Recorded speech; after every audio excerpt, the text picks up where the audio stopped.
I'm very pleased to begin by introducing Jan Lambert, who Bio4Climate has known for a number of years now. She's actually a very long-term blessed unrester. She is an environmental writer and an editor of the Valley Green Journal, coming out of New Hampshire, which looks at the intersection of agriculture, nature, and communities. And she's been a working partner with a Slovakian hydrologist who many of you may have heard speak at our 2016 Conference on Restoring Water Cycles to Reverse Global Warming. Jan also spoke at that conference, and they collaborated on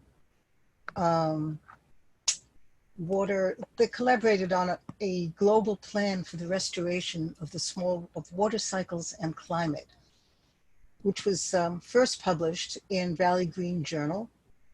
And it was actually presented at the Paris Climate Summit. I don't recall which number COP that was, but Jan can tell you for sure. And she co-founded Voices of Water for Climate, which is promoting the infiltration of rainwater onto land. And Jan really knows about land. She lives on a secluded homestead, and has had extensive hands-on experience with landscape restoration and wildlife monitoring in her region, and works with a whole range of groups, including young people and members of the faith community. So basically, Jan brought to our attention many people who we had not known about before, and she is a true pioneer in living it out there in New Hampshire. So Jan, do you want to take it away and tell us about your subject, soaking up the rain, what we can all do to reduce droughts, floods, heat waves, and so on. Thanks, Jan. Thank you, Paula, for that wonderful introduction. You've mentioned a lot of things that I had kind of forgotten. So one thing I don't remember is how exactly I heard about biodiversity for a livable climate. I remember attending the conference in 2014, and I had just met Michael Kravchuk at that point, and I remember volunteering to be at the table and hand out things as people came in the door, which was very enjoyable. Got to meet everybody that way. And then, as Paula mentioned, well, I and Michael Kravchuk, the Slovakian hydrologist, are on the archives of Biodiversity for Livable Climate's previous conferences.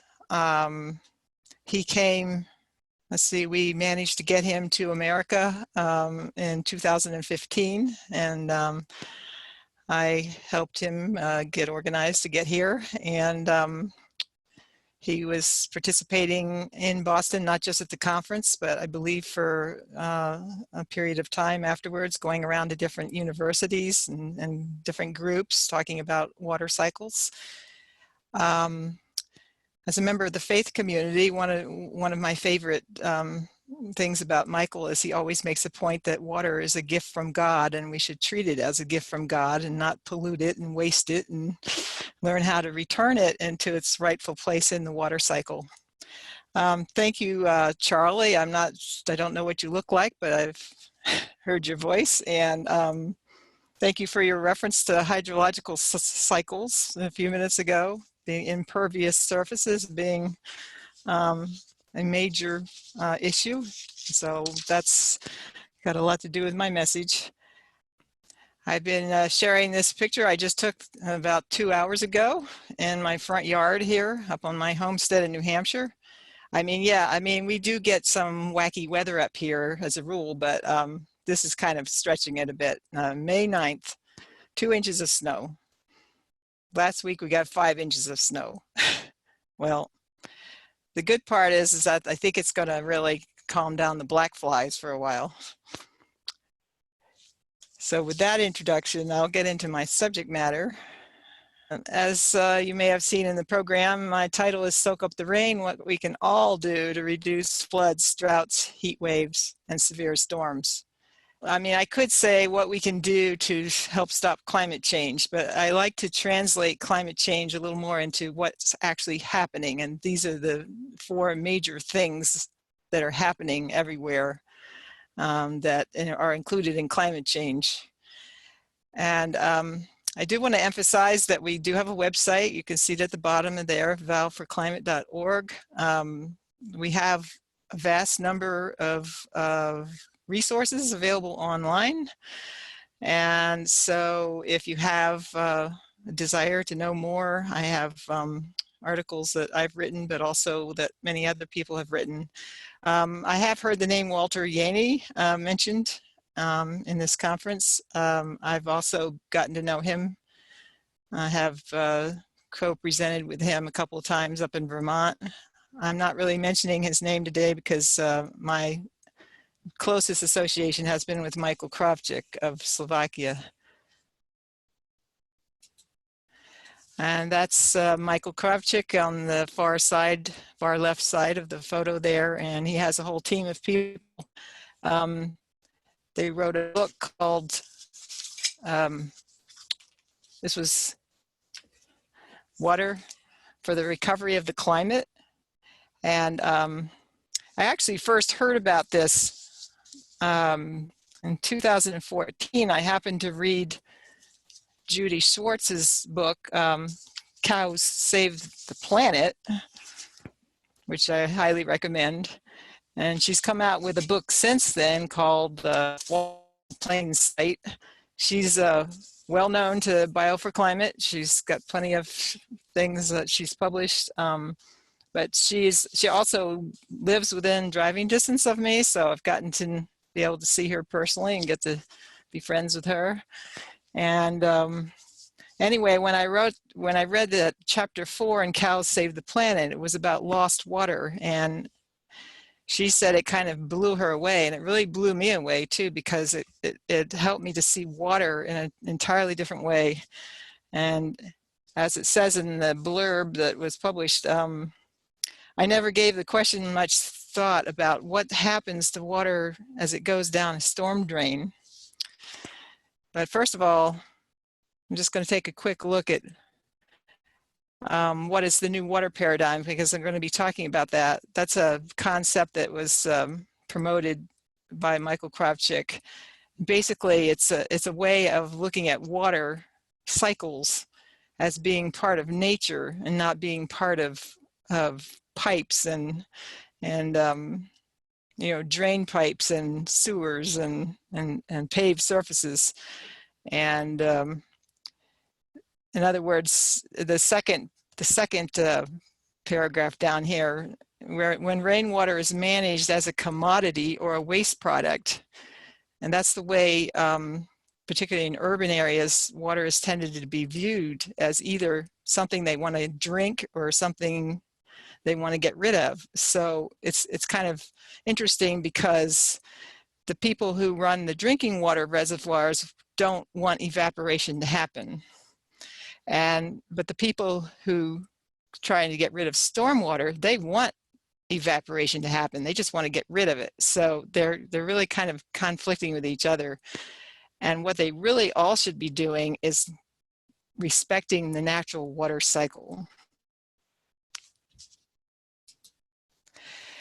And this is a good example of a natural water cycle, because you see the misty clouds in the background. This is actually a coffee producing region, which I'll be mentioning later on things that we can do to help water cycles. And one of them is to watch what we drink for coffee if we need to drink coffee. But this is a water retention landscape where water is, you know, rain is falling down, it's being soaked up.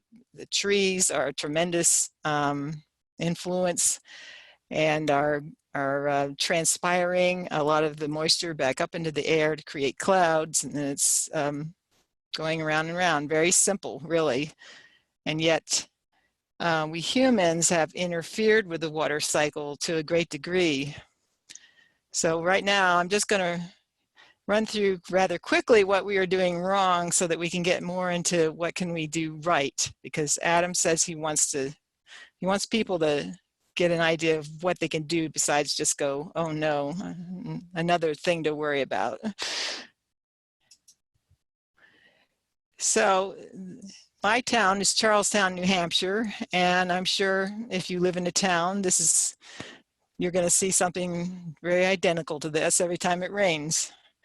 So the rain's going down the drain. That's a typical way it gets managed. And you'll notice the oil swirls in it. It's taking the oil down there with it. So we have two major things going on down here. The rain is not going into the earth where it should be going, and it's going down into the nearest river, which is the Connecticut River here in New Hampshire.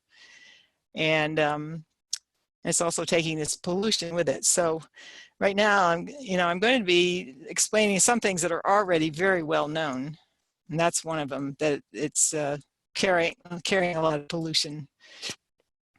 And this is what happens eventually after it goes through all the drains. There it is, going straight into the Black River in Springfield, Vermont.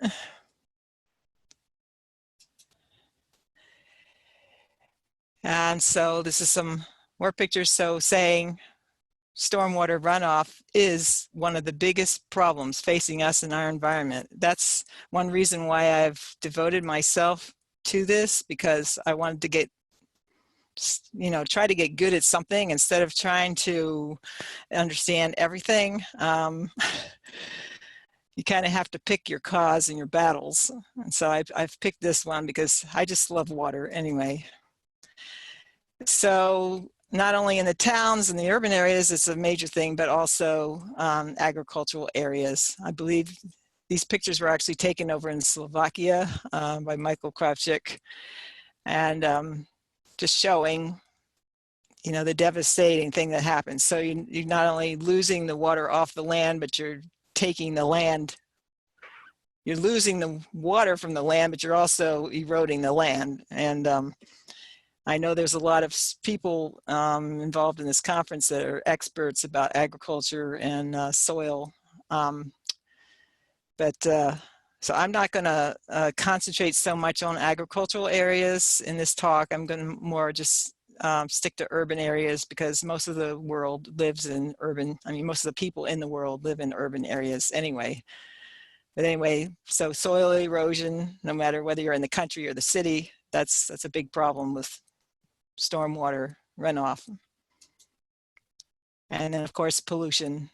And one thing that people may be surprised to learn is that there are a lot of chemicals, like for instance the oil and gas from our cars that get into the rivers. However, the major pollutant in rivers is sediment, which is basically dirt. And the dirt often has pollution with it, but it's the dirt itself that causes the major problems, especially for wildlife. And of course, it's just so logical that if you're going to run water off of impervious surfaces, and stormwater people want to get rid of the water, they want it to drain off the city streets as quickly as possible. So whenever you get a substantial amount of rain, obviously all this quick drainage is going to lead to flooding.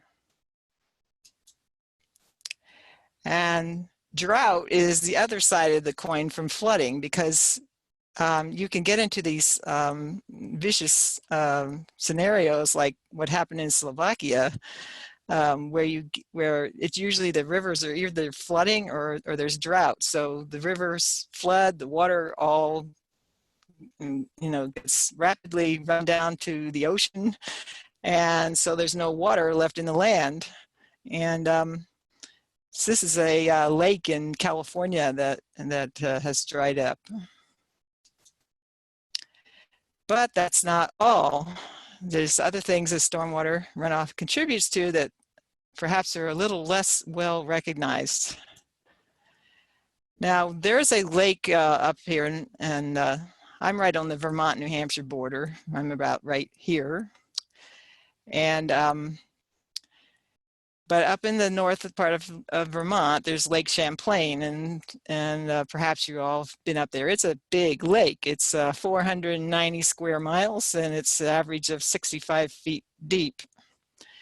And however, Michael Kravchuk is a whiz with numbers, and he figured out that the amount of rainwater lost from the continents each year from all this drainage that's, the water's not soaking in, it's just rapidly being drained. It's 780 cubic kilometers or 182 cubic miles. So I did a little simple math and I figured out that that was enough to drain all the water out of Lake Champlain 29 times. So it just gives you an idea of the enormity of the excess drainage of water going on in our continents. However, and another thing, so the logical aftermath of this, well, if it's draining off of our continents, so where's it going? It's going into the ocean. And it is, again, it's a significant contribution to sea level rise. And Wow. this is, I don't know what Pevnina means, but this is a Slovakian map, and I guess it means land. Anyway, so you can get some idea of predictions of, what's going to happen by the year 2050. Now here's something that really shocked me, but when you think about it, it's really very logical. All this water has a tremendous amount of weight to it.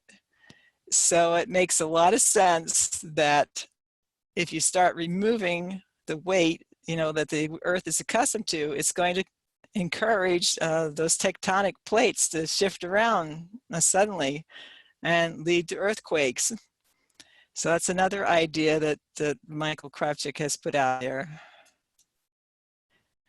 Now back to New Hampshire. I'm sure this is typical all over New England and everywhere, huge parking lots. So here's another thing to be considering. Besides the fact of all this water being rapidly drained off impervious surfaces, the impervious surfaces themselves soak up a tremendous amount of heat. When you have a nice vegetated landscape, the plants are really moderating the temperatures, but this pavement is, as you know, from being in a parking lot on a hot day, it is terrifically hot in a parking lot. This kind of heat is called sensible heat, and it's not only contributing just to generally higher temperatures, but it's contributing to stronger winds because this heated air rises off of this pavement, and this is when you get into contributing to severe storms. In agricultural areas, bare cropland, this is nothing compared, this is taken in Vermont, but bare cropland is a huge factor out in the Midwest where you have, many, many square miles of soybean and corn fields that don't get covered with cover crops. And so there's a lot of bare ground that heats up. Airports, I don't remember the name of this book. I actually checked a kid's book on weather out of the library one time.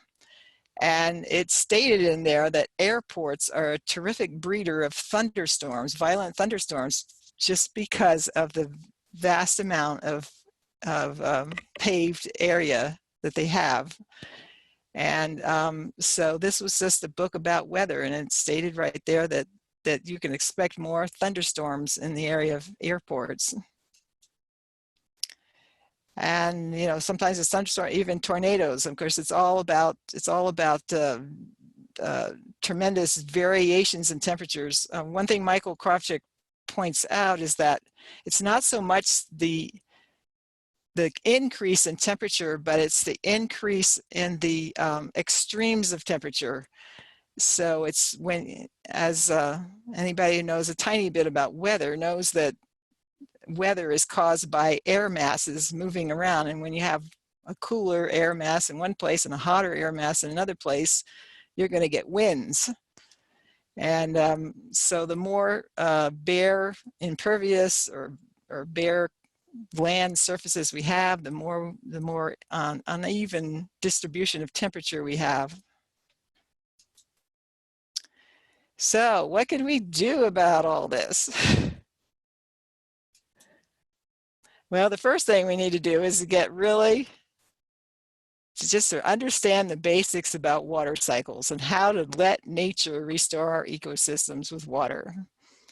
Instead of tampering with the water cycle, and I'll give you just, I don't have pictures of them, but for instance, there's quite a movement out there to counteract drought by collecting the rain, you know, when it does rain, and then saving it for later. This is happening out in California where they're, you know, constructing concrete reservoirs underground and all that stuff. But yeah, I mean, they're collecting the water, but they're still withholding it from the water cycle. So it's not solving anything. It's just another way of manipulating water artificially instead of working with nature. And I'm a big advocate of working with nature, not against nature.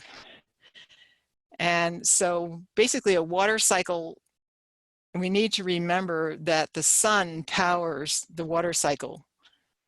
But on the other hand, the water regulates the sun's energy. So this is a two-way street as far as the water versus the sun. First of all, just very quickly, where is all the water? 1,400 million cubic kilometers of water on Earth. That's a lot of water. Okay, very quickly, 97% of it's in the ocean. Only 3% of it is fresh water. 2% is in glaciers and icebergs. So we're up to 99% already. And then the 1% is everywhere else. So that includes the groundwater, the lakes, in the soil, and in the atmosphere. So that's not very much of the Earth's water, is it? Now, the water cycle that most, you know, the standard way of looking at water cycles is to think of them as coming from the ocean. I mean, that sort of makes sense logically, that that's where most of the water is. And most falls back onto the ocean, which is, so that tells you something right there. Because only 1/3 of the only 1/3 of the precipitation on land actually comes from the ocean. So in New England, we call those northeasters when they come off the ocean and lots of water comes in, or lots of snow. Okay, so where is the other 2/3 coming from? Well, this is something this is Michael Krofchick's his greatest contribution, I think, is making people understand what's called the small water cycle. So this water cycle is what you would call a closed cycle, relatively. Nothing is absolute, but we have to talk about generalities here. So this water that's supposed to be soaked up on the land is meant to be recirculated back into the atmosphere. And yeah, some of it should percolate through the soil and into the streams and get down to the ocean, but the vast majority of it is meant to be transpired by plants back into the atmosphere. So 2/3 of a region's water rainfall should be coming from the small water cycle. So if we are tampering with the region's rainfall, and you need to understand the huge importance of plants, and also the fact that evaporation is not a loss when it's part of the natural water cycle. You often hear evaporation spoken of as something bad. That we've got to avoid evaporation at all costs. Well, evaporation is the absolute essential part of getting water vapor back up into the atmosphere so that it can fall back down again later on. And so we have to think of water as not in a linear fashion, but definitely in a circular fashion. But while water is traveling through the plant is not just simply releasing water back into the atmosphere. It is doing a tremendous job of cooling the atmosphere, and that you get into the term latent heat. It's taking that solar energy and transforming it into a heat that's carried through the water. And that is a huge remedy for overheated air. So we just really need to understand the huge importance of plants. And, you know, you can think of it in terms of our own body. So how do the plants cool the land and the air? Well, how does sweating cool us off? It cools us off because we are evaporating the water from our skin, and it's taking heat from our skin to evaporate. So it's so in a sense, transpiration is the earth being able to sweat and to keep itself cooled. Or, you know, the other side of the coin is to keep itself, it's not just cooling, but it's regulating. It's making it so that, you know, things are not too hot or too cold. So this is, I have a feeling everybody in this audience knows what a watershed is. It's an area of land where all the water drains into a certain river or lake or ocean. But in the watershed, this is what you need to have. You need to have a vegetated watershed. And so this is just kind of explaining a little more about how it transports the sun's energy as latent heat. Now, when it gets up to high enough in the atmosphere, then it can release the heat way up there, and a lot of it gets dissipated into space.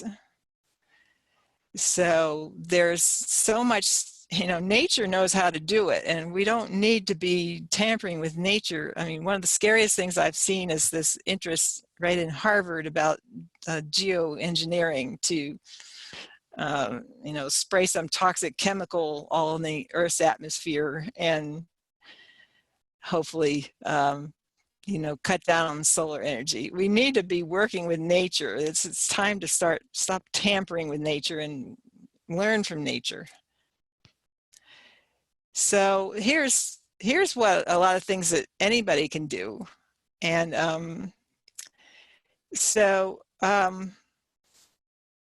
some of the things I'm going to talk about here, I really recommend going to epa.gov/soakuptherain. There's a lot of information there, including links to states and what your states have to offer. There's a lot being done because there's a concern with water pollution and flooding. And most of the states have departments that understand that this is something the public needs to know about and be willing to help with.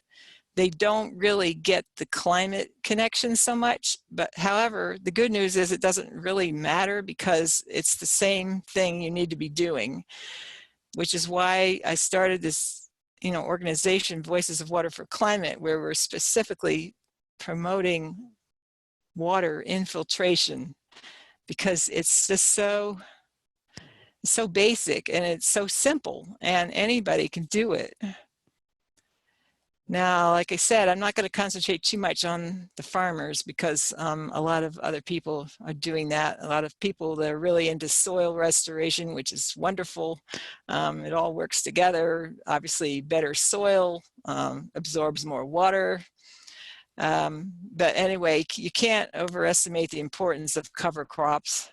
Ray Archuleta, who some of you may have heard of, I got to talk to him several times.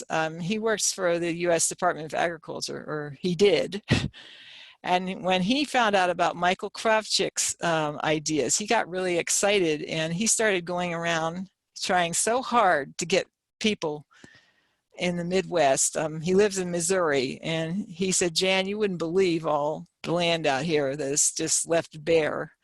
And he's just working so hard to get farmers to use cover crops. And there's just so many reasons for using cover crops, but one of them is that it cuts down this bare soil that's gonna you know, help to heat up the air, versus vegetation where it's, you know, any kind of vegetation is going to transpire, you know, get that latent heat going up into the atmosphere. Besides the fact of you don't want to have bare soil for many reasons. It's not good. These are some charts that were made up by Lenny Armstrong, a wonderful graphic artist who lives right in Cambridge, and made these for the conference a couple years ago, or 2 or 3 years ago. And so, you know, which will we choose, he says? Do we want less air cooling and evaporation, or do we want more air cooling and evapotranspiration? So she's talking about getting rid of pavement and having more vegetation. And I don't have time to you know, get into it now, but this afternoon when I have my workshop, one thing I could do is show some things that Lenny was doing with a group called depaving, where they actually depaved a house lot in Cambridge, which I understand is I believe it's 77% pavement. And so this is another one she did, what we have and what we want. And Somerville, Jan. Oh, Somerville, yeah, sorry. Thank you. So then again, this is where you can get in and to, you know, you can find out what your state has for soak up the rain, or you can go to EPA and get all kinds of ideas if you do have a piece of property with land around it, or even if you don't have land around your property. If you don't have property, it's probably some piece of land somewhere nearby where you could get involved and work on it. And this term green stormwater infrastructure is an important one to be familiar with. That has to do with anything that's using vegetation to help soak up the rain, instead of gray infrastructure, which is your traditional system of drains and pipes and ditches. So here's some examples of very attractive things that have been done in an urban area to help soak up the rain. And of course, as you can see, it makes the neighborhood much more attractive as well. It can really shoot up property values as well. This is in Keene, New Hampshire, which is close to where I live. I thought it was interesting that they took your standard storm drain over here on the left, and they put in a vertical drain, which, you know, it's a very simple idea. Rather than having the water go down and into a pipe from the storm drain, why not have it go through a vertical grate and into this garden over here that's going to soak up the rain? And, you know, municipalities are starting to understand that they can actually save money, and they have these overloaded stormwater systems. And if they start putting in more green areas to soak up the rain, then,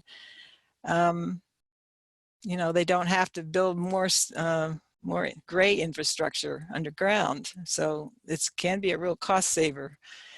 And this area is also, there's a sidewalk on the other side of this area. And, you know, I think, you know, if that were done on a larger scale, it would really make walking down urban streets a lot more pleasant for the pedestrians. This is being done, stormwater, you might call stormwater professionals, people who work along the nation's highways. That's another major area that can be helped. This photo was provided by E.J. Prescott, who actually a company that actually helped to sponsor one of Michael Kravchuk's trips here. Very much into getting into greener ways of managing stormwater. So they were particularly proud of this. This is the same area. Instead of having these straw bales and this mud and this real messy situation, they used some deep-rooted vegetation and just took care of the problem. So if you live in an urban area, you might want to just start noticing, you know, what's going on around your area and see how they're doing. I particularly wanted to get into, I just mentioned rain gardens. That's kind of become the poster child of stormwater infiltration. Basically, a rain garden is a bowl-shaped garden designed to capture and absorb rainfall.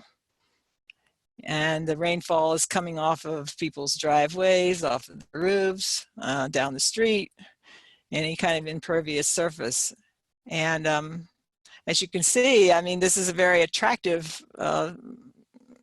piece of improvement for this property too. So it does really help property values as well. How am I doing on time, John?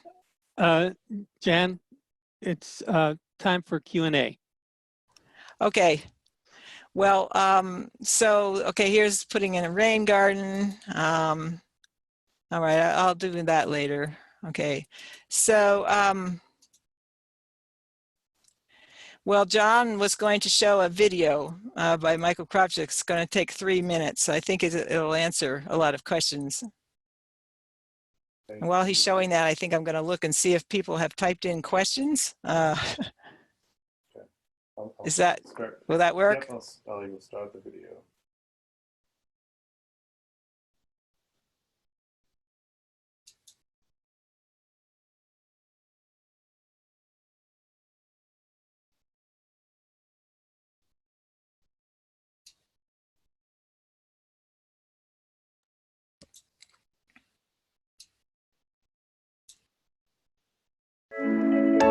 We have in Slovakia just now 2 seasons.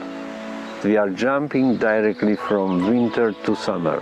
3-4 decades when I was young, we had 4 seasons. Why? More dry up of lands because it's water lost from ecosystem.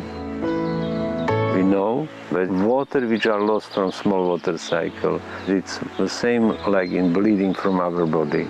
And we need to stop bleeding of ecosystem. And after that, we'll be starting whole system regenerate.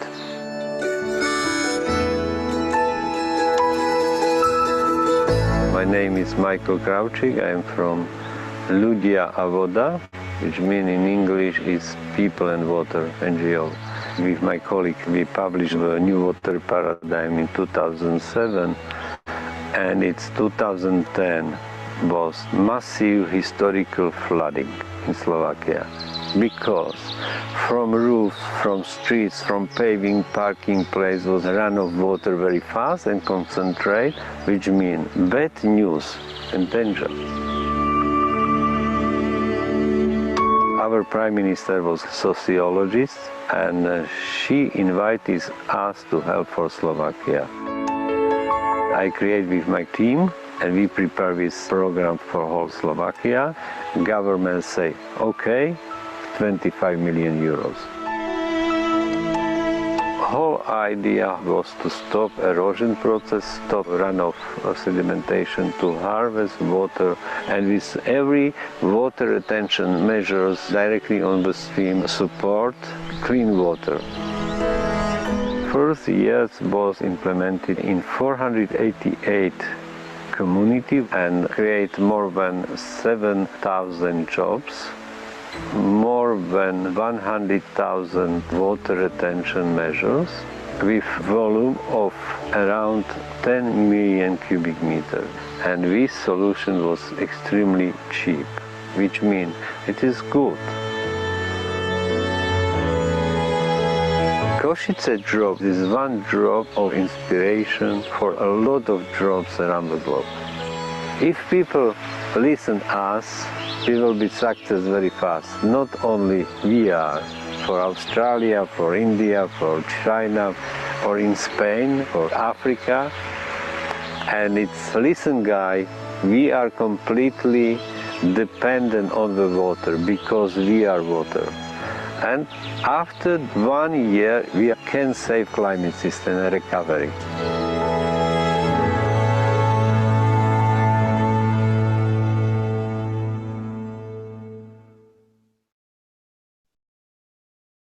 The great enemy of writing isn't your own.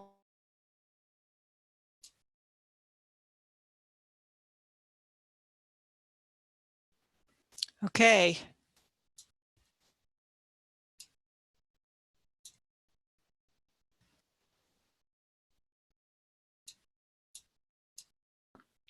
Adam, you're muted. Okay. Jed Catch raised his hand. So we can start with I'm that. looking at the chat to see if anybody sent in. Yeah, there are questions in there. So people can raise their hand or put something in the chat. If they raise their hand, there's not necessarily something in the chat, and I get that message. So, Jed. So wait, so raising your hand is Like, they're gonna ask verbally. So should I take the chat questions first? no, Jed. You're What? mute. Hold on, Jen. Okay. Hold on 1 second.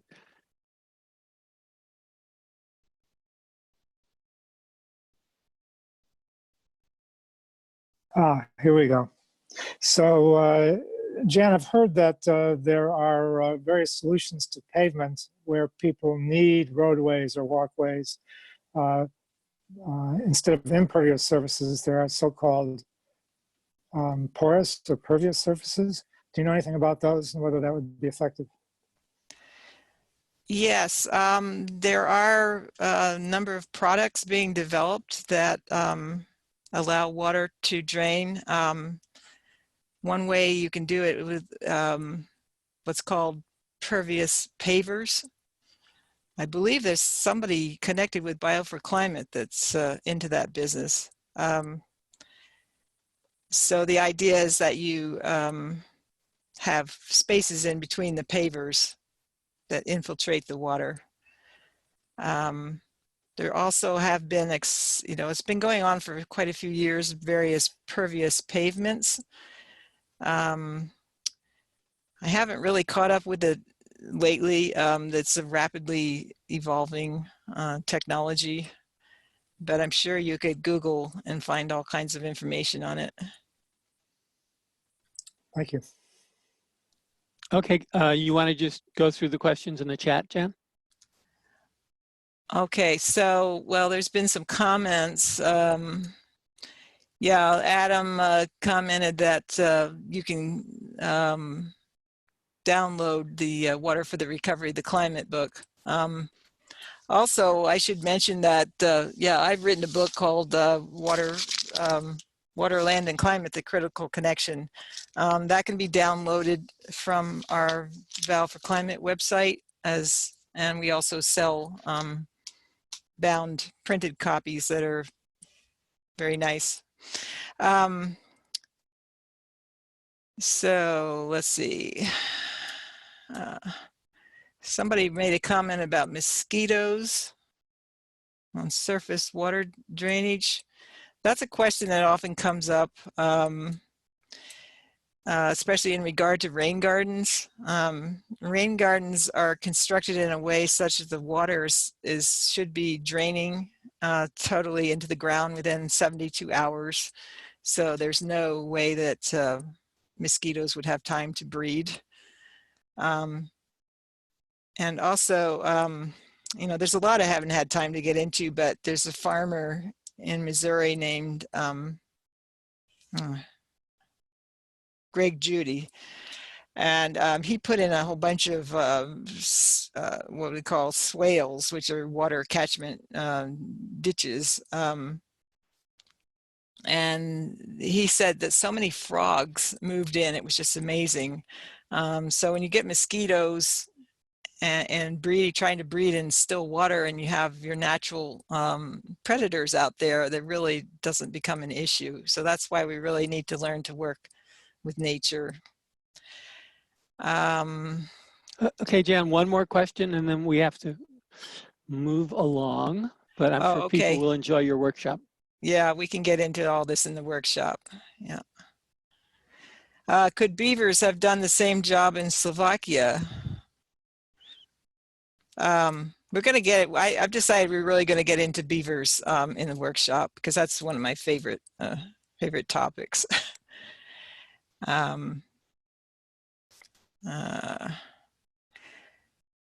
Yeah, pervious pavement have long-term problems. Yeah, that's why I'm not really trying to recommend anything at this point because the technology is changing so quickly. They have had problems, but I think that people are working on those problems. The paving effort in Somerville is something that should spread. Okay, I'm going to bring up a bunch more pictures to show at my 1:30 workshop, and we'll get into that. So we'll get into beavers, and we'll get into depaving, and anything else that people want to get into. I mean, I love to hear if people have their own stories to tell. I'd love to hear about them.